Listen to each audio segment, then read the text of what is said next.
How to fix YouTube's playback speed is not working.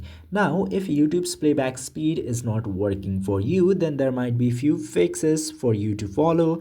First, you need to figure out what might be causing this issue. First might be YouTube's cluttered cache. In that case, because of the cluttered cache, your YouTube playback speed function might not work normally. You should go to your app settings and clear the cache for your YouTube app, and it might work properly. Now, if it still doesn't work, then you should go to the Google account setting and delete your search history or the watch history from YouTube, and it will reset your Google account in a way, a recommendations reset. Then this might work normally again. Now, if none of this fix your issue, it might be the internal error on the YouTube servers. In that case, you cannot do anything, just wait for a few hours or days, and then the function will start working normally. I hope this video was helpful to you. If yes, don't forget to hit that subscribe button.